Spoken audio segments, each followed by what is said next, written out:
Samantala, umarangkada na ang ika-6 na pagpupulong ng mga delegado ng APEC Policy Partnership on Science, Technology and Innovation sa Pasay City.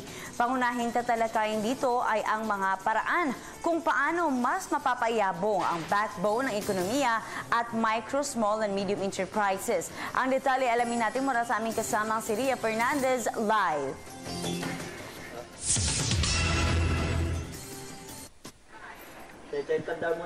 Yes, Princess. Sinimula na nga ngayong araw dito sa PICC sa Pasay City ang ika-6 na Asia-Pacific Economic Cooperation Policy Partnership on Science, Technology and Innovation o yung APEC-PPSTI na tatagal hanggang ika-12 ng Agosto.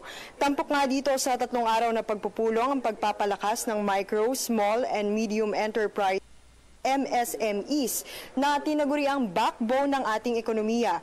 Mahalaga ang naturang sektor sa pag-unlad ng bansa ayon kay Department of Science and Technology Secretary Mario Montejo dahil sa dami ng investment na naipapasok nito't trabahong nalilikha.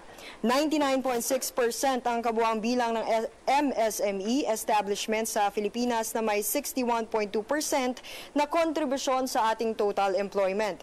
Matatagpuan ang karamihan sa mga ito sa mga probinsya pero sa kabila nito may mga kailangan pang ayusin para mapataas ang productivity nito tulad ng pagbibigay sa mga negosyante ng access sa teknolohiya at paglahok sa kanila sa innovation, research and development activities.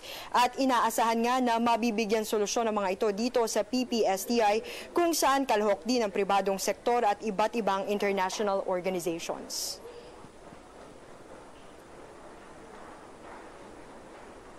Princess, August 12 ay ipapasyal yung mga delegado sa UP Los Baños at sa International Rice Research Institute o IRI sa Laguna para doon ipakita sa kanila yung mga output na tumutugon doon sa problema sa agrikultura, industriya, kalikasan at climate change. Pagkatapos noon ay ipapasyal din sila sa Villa Escudero sa Quezon. At yan muna ang pinakahuling sitwasyon dito sa PICC sa Pasay City kaugnay ng APEC-PPSTI. Ako po si Ria Fernandez para sa Telebisyon ng Bayan. Maraming salamat, Ria.